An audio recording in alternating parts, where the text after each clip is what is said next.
Então, abrir as nossas Bíblias no Evangelho de Mateus. Mateus capítulo 13. Mateus capítulo 13. Novo Testamento, primeiro livro do Novo Testamento, Mateus. E vamos para o versículo 24. Como sabem, nós estamos a avançar no estudo versículo a versículo do Evangelho de Mateus. Mateus foi um dos 12 apóstolos de Jesus e ele responde-nos pelo seu Evangelho essa grande pergunta: quem é Jesus Cristo? E ele apresenta-nos Jesus como o Messias prometido, o Cristo, Rei e Senhor. E hoje o tema da mensagem é a parábola do trigo e do joio, o reino e o mundo. Versículo 24. Propôs-lhes outra parábola, dizendo: o reino dos céus é semelhante ao homem que semeia a boa semente no seu campo. Mas dormindo os homens, veio o seu inimigo e semeou joio no meio do trigo e retirou-se. E quando a erva cresceu e frutificou, apareceu também o joio. E os servos do pai de família, em ter com ele, disseram-lhe: Senhor, não semeaste tu no teu campo boa semente? Porque tem então joio? E ele lhes disse: um inimigo é quem fez isso. E os servos lhe disseram: queres, pois, que vamos arrancá-lo? Ele, porém, lhes disse: não, para que ao colher o joio não arranqueis também o trigo com ele. Deixai crescer ambos juntos até à ceifa. E por ocasião da ceifa direi aos ceifeiros: colhei primeiro o joio, atai-o em molhos para o queimar, mas o trigo ajuntai-o no meu celeiro. Até aqui, primeira parte desta parábola. Nós chegamos ao capítulo 13 e nós já vimos, quando prosseguimos o estudo do Evangelho de Mateus, capítulo 13 começa uma nova dimensão no ministério de ensino de Cristo. E aqui ele apresenta-nos 7 parábolas neste capítulo.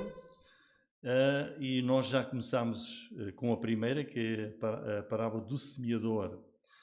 E apenas para recapitular, o que é então uma parábola? Uma parábola é uma história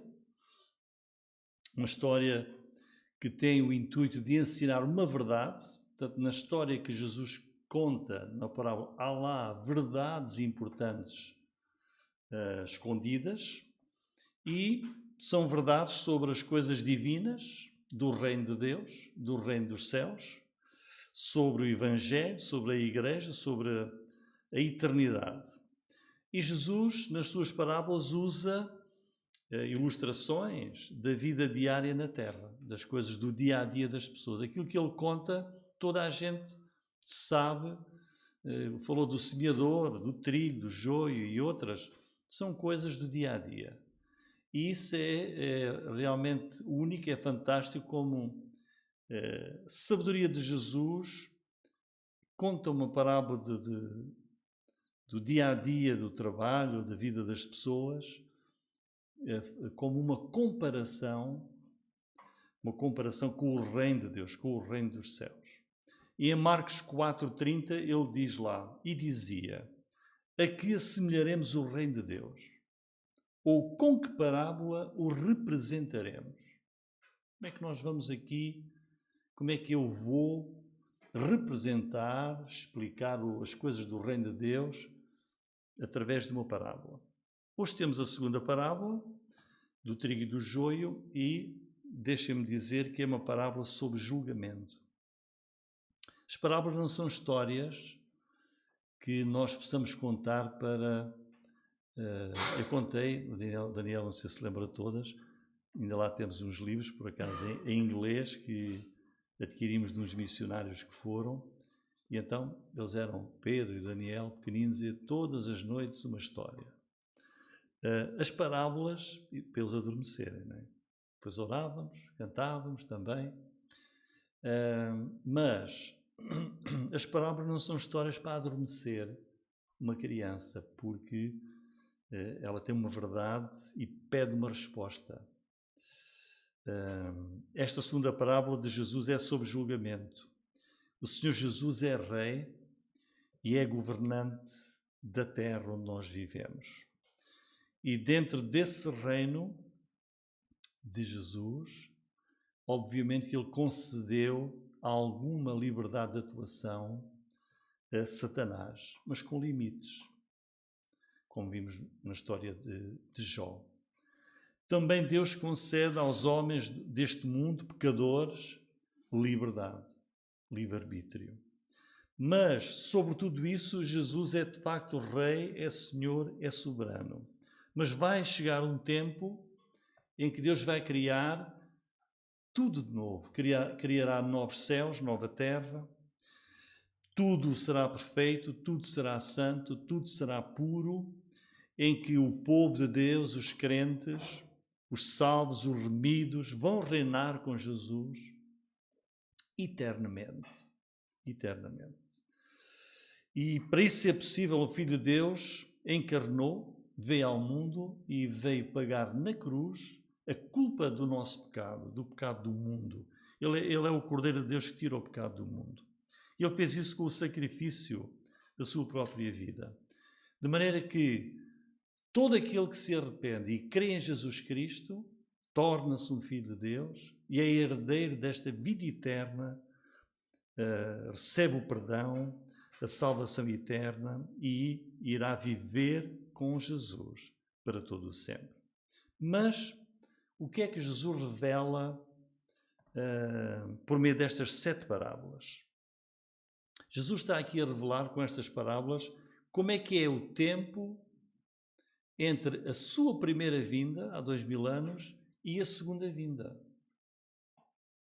Como é que são as coisas de Deus, o reino de Deus, o reino dos céus, nesse tempo entre a primeira e a segunda vinda de Jesus.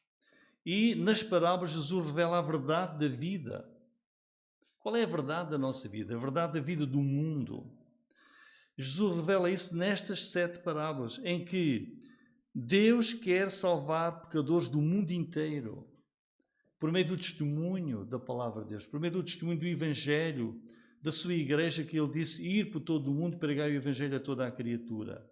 E aqui em Mateus capítulo 13, Jesus define em 7 parábolas o caráter deste reino, desta vida que o mundo tem até que Jesus venha. Nestas 7 parábolas, Jesus revela a extensão do seu reino, o valor e a consumação, o final do reino dos céus nesta terra por meio da sua igreja, por meio dos crentes que têm o Espírito Santo. Irmãos, vamos dividir esta parábola em 3 partes. Primeiro Jesus vai narrá-la, depois vai explicá-la e depois temos uma conclusão com aplicação.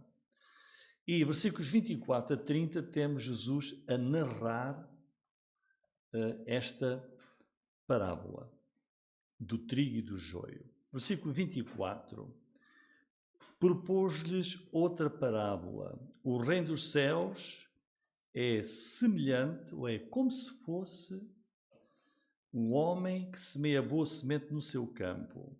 Portanto, esta é uma parábola, vejam, Jesus é que diz, é uma parábola sobre o quê?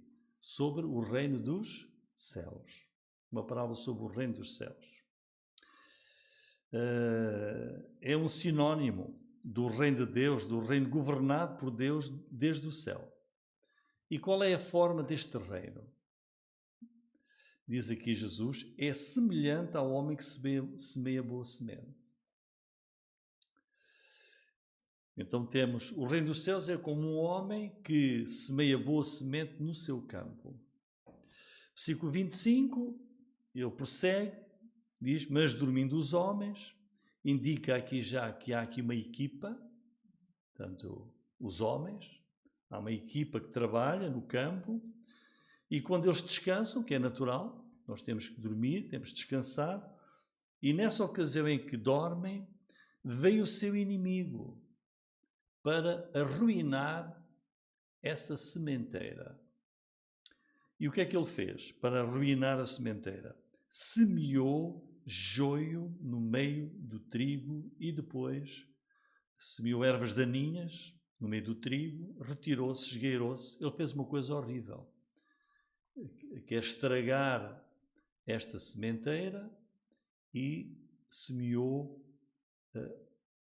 outras coisas más, ervas daninhas, neste caso joio, porque o joio é uma planta que é, quando se olha, é muito parecido ao trigo. Só que o trigo depois dá a espiga e o joio não dá nada. Versículo 26 e 27, os servos, aqueles que trabalharam, não é? Do pai de família, que é o dono das coisas, os servos ficaram chocados quando viram que as coisas cresceram no campo e estava tudo cheio de ervas daninhas, de joio. Espantaram-se porque eles sabiam o quê? Sabiam que tinha sido plantado boa semente. E perguntam, não é? Senhor, não semeaste tu no teu campo boa semente? Porque tem então joio?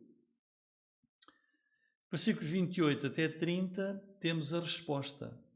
Ele lhes disse, olha, quem fez isso? Quem quis arruinar a sementeira? Quem fez isso? Foi um inimigo. E os servos disseram, então queres que nós vamos arrancar essas ervas daninhas todas, esse joio? Queres que o vamos arrancar? É a sugestão deles, mas o dono diz, não façam nada, porque ao fazerem isso até podiam estragar aquilo que é bom, o próprio trigo.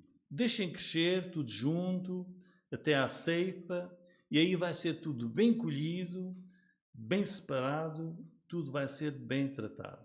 Então esta é a narração, vejam, é uma parábola, uma história bem simples, fácil de entender, mas o que é que significa?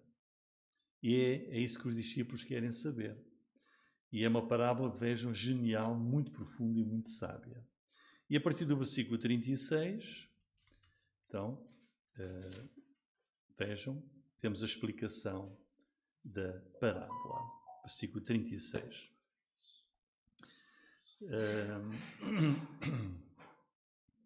Então, tendo despedido a multidão, foi Jesus para casa. Chegaram ele os seus discípulos, dizendo, explica-nos a parábola do joio do campo. Lemos aqui que Jesus despede a multidão. Ele estava, portanto, a falar para a multidão e vai para casa. Mas porquê é que então Jesus profere a parábola e, como mais uma vez levou bem pouco tempo, 1 minuto ou 2, Jesus disse esta parábola e a multidão a ouvir, e Jesus depois levanta-se e despede-se e sai dali e vai para casa. Bem, a resposta, podemos pensar, mas isto é chocante, Jesus parece que não tem interesse nas pessoas. É ao contrário. A resposta está, como já vimos no versículo 10 do capítulo 13, em que nós lemos assim. Acercando-se dele os discípulos disseram-lhe, por que lhes falas por parábolas? Por que é que agora usas estas parábolas, estas histórias? E ele respondendo disse-lhes, porque a vós, vocês, meus discípulos, crentes, vos é dado a conhecer os mistérios do reino dos céus, mas a eles não lhes é dado. Versículo 15, Jesus continua a falar, não vamos agora gastar mais tempo aqui. Jesus explica a razão. Porque o coração deste povo, desta multidão, que já seguem Jesus há tempo, já veem e ouvem os seus ensinamentos, os seus milhares de milagres. Nós temos passagem do Novo Testamento que diz uma grande multidão que Jesus curou a todos. Milhares de milagres, de todo tipo. Mas Jesus diz, olha, mas o coração deste povo está endurecido. Ouvem-me, mas de má vontade, de mau grado com os seus ouvidos.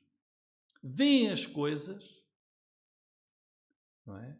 Estão a ver que Jesus a mostrar que Ele é o Filho de Deus, que é o Messias prometido. Fecharam os seus olhos. para que não vejam. Eles fecham, não querem ver. Tapam os ouvidos porque não querem ouvir. E vejam, para que não vejam com os olhos e ouçam com os ouvidos e compreendam com o coração. É uma atitude deliberada, eles não querem.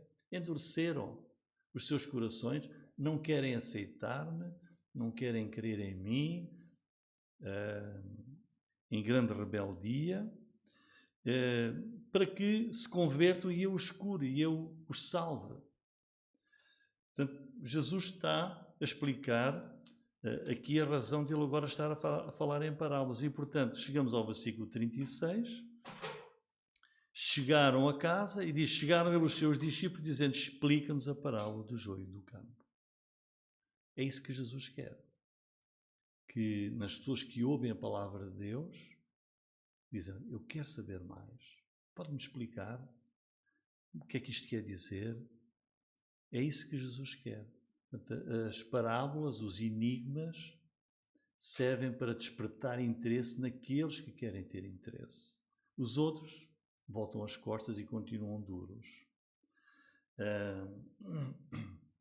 Então Jesus passa a explicar, explicou a outra parábola do semeador e agora eles querem saber.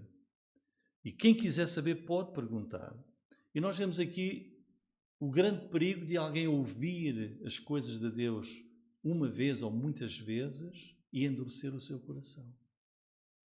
Como Jesus ali está a dizer, fechar os ouvidos e fechar os olhos e rejeitar a Jesus. E como fizeram os líderes, diziam, ele só pode ser o Messias, as coisas que ele faz e diz. Não, ele é endemoninhado, não é? Diziam, ele faz as coisas no poder de Satanás e do diabo. Portanto, o perigo de ouvir a palavra de Deus e não crer em Jesus.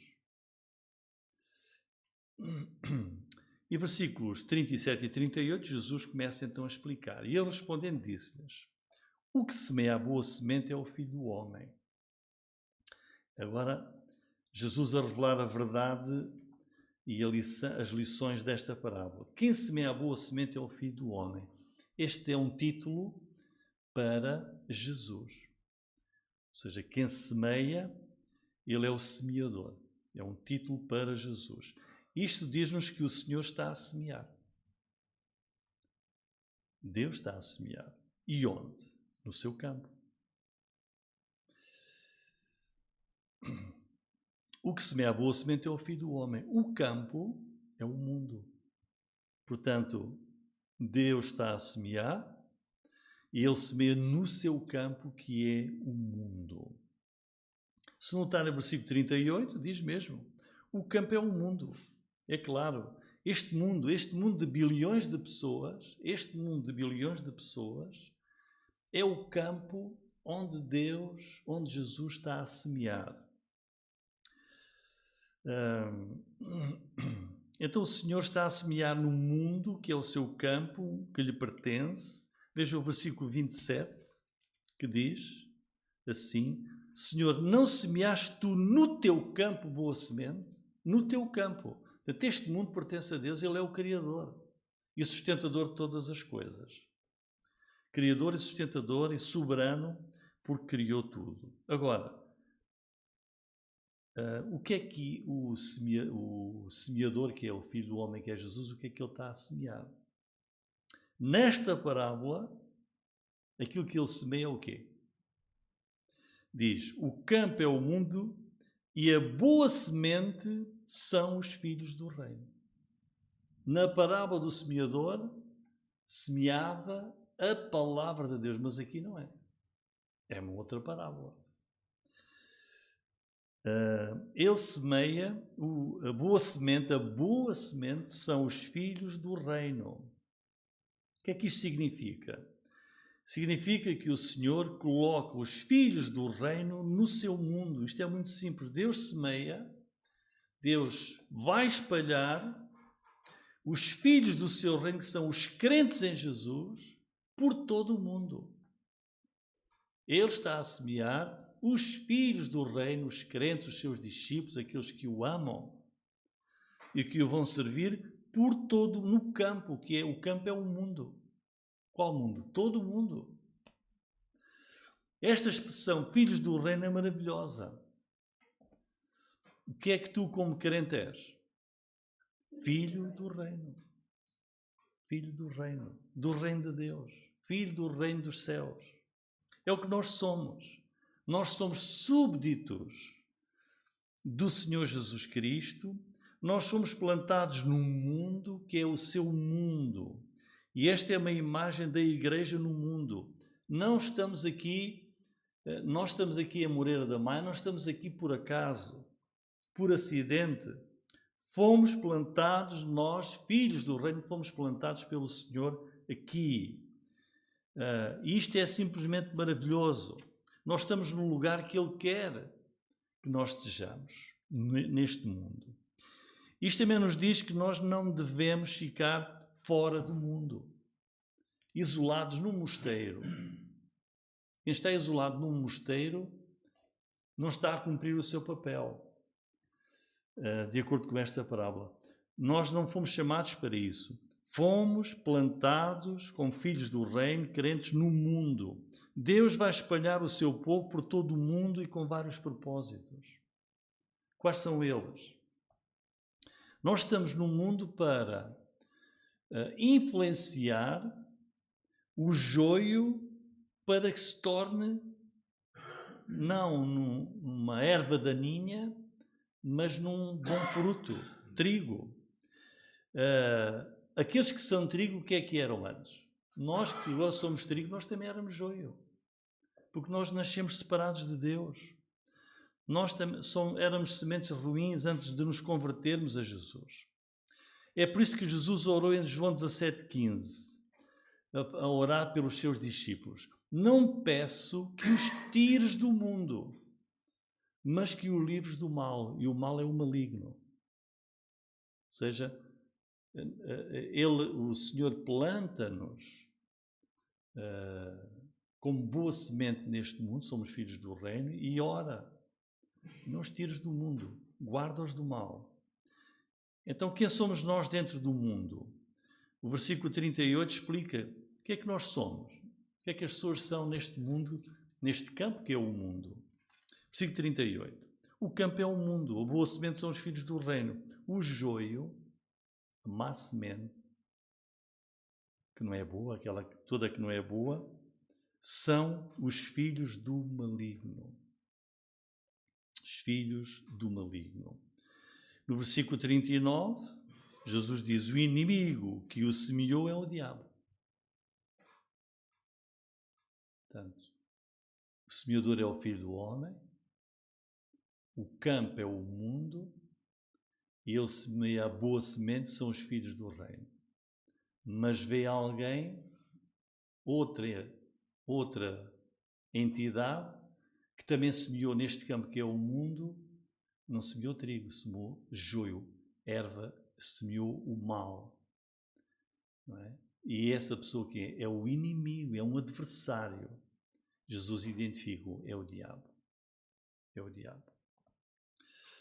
O diabo é o maligno. Ele é chamado assim e por outros nomes no Novo Testamento. Ele é completamente maligno, é completamente perverso.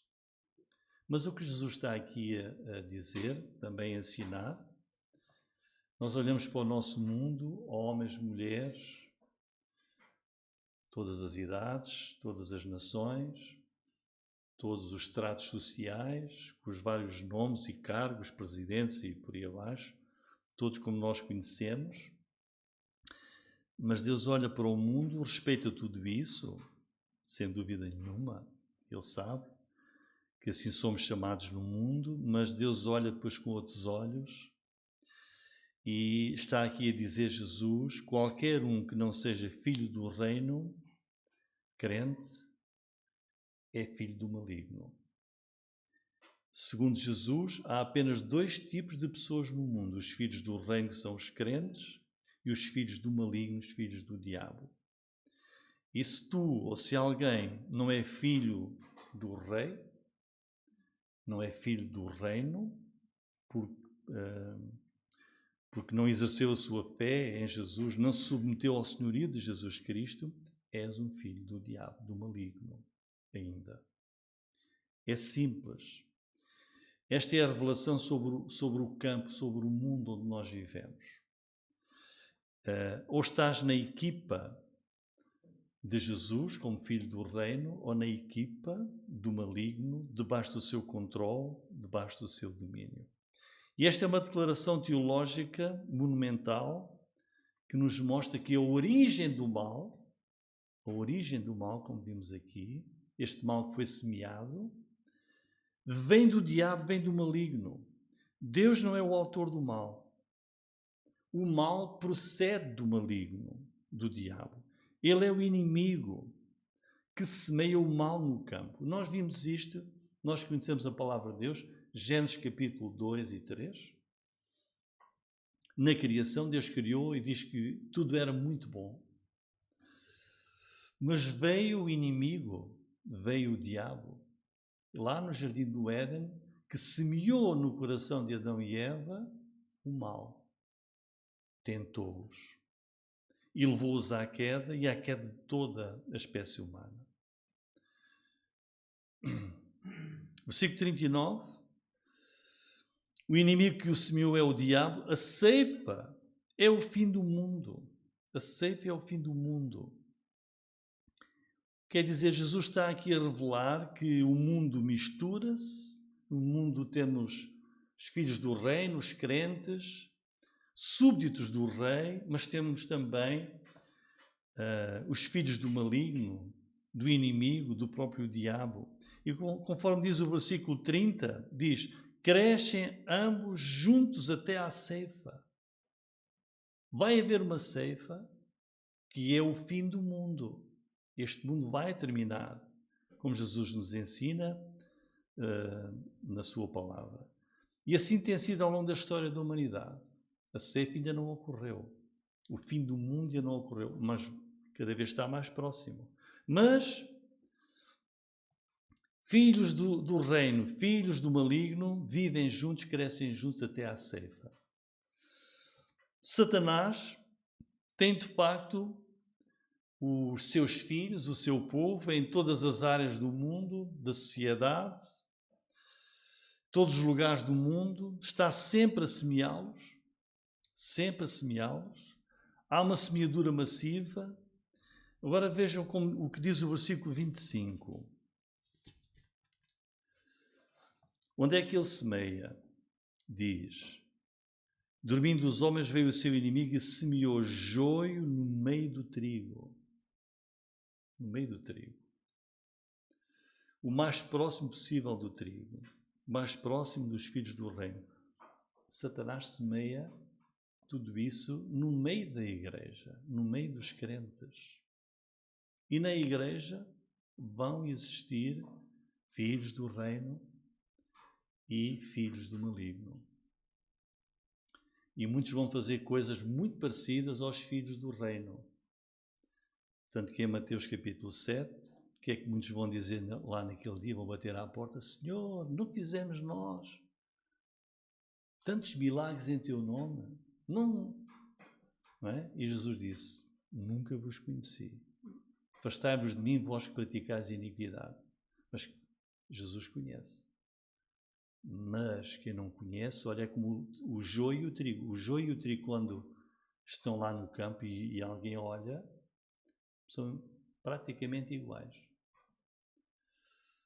Então, Satanás semeia joio no meio do trigo, na igreja. Esta é a história do mundo, irmãos, que está aqui revelada. Deus semeia a boa semente, Satanás semeia a má semente, e é assim que acontece em toda a história da humanidade.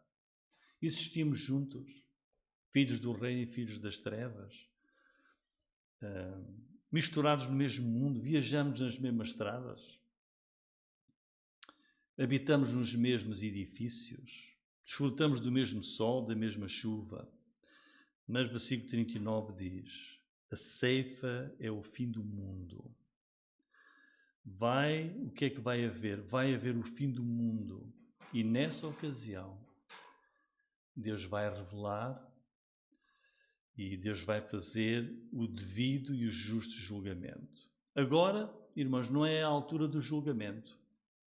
Agora, não é a altura do julgamento. Já muitos quiseram fazer, durante a história, julgamento, a Inquisição. A Inquisição. Achando que podem limpar o mundo. E Jesus diz, não, deixem estar juntos. Porque vocês vão errar. Os anjos é que vão fazer isso. Deus é que vai fazer. Agora não é a altura de julgar. Não é? Nem a altura, a ceifa ainda não aconteceu. Agora é a altura da misericórdia de Deus. De se pregar o Evangelho, para salvar o joio. Para que o joio se torne em trigo. Salvar aqueles que são joio. Não é? Para que eles se tornem em trigo. Agora é a altura de pregar o Evangelho. Para os converter e se tornem filhos do reino. Versículo 40, diz o 39, diz, os ceifeiros são os anjos. Assim como o joio é colhido e queimado no fogo, assim será na consumação deste mundo. Mandará o Filho do Homem os seus anjos, e eles colherão do seu reino tudo o que causa escândalo, e os que cometem iniquidade, e lançá-los na fornalha de fogo, ali haverá pranto e ranger de dentes. É triste ler esta realidade, mas é verdade. É verdade.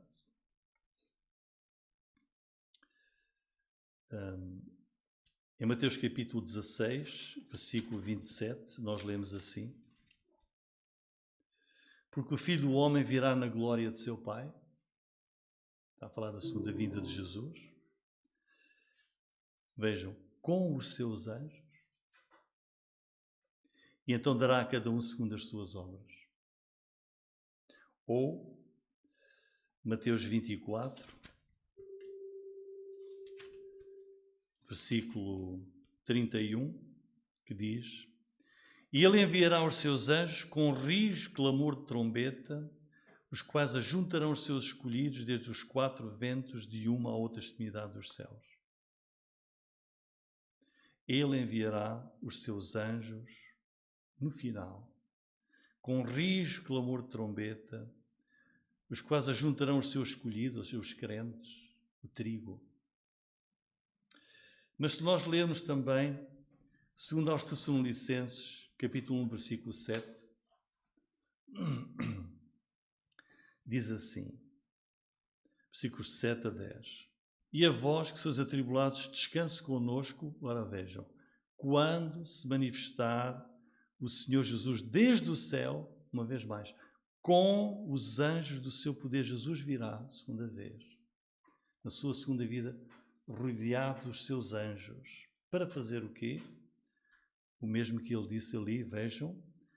Como é que Jesus virá? Com labareda de fogo, tomando vingança dos que não conhecem a Deus, dos que são descrentes, e dos que não obedecem ao Evangelho do nosso Senhor Jesus Cristo, os quais por castigo padecerão eterna perdição, longe da face do Senhor e da glória do seu poder, quando Ele vier para ser glorificado nos seus santos, nos crentes, e para se fazer admirável naquele dia em todos os que creem, porquanto o nosso testemunho foi querido entre vós.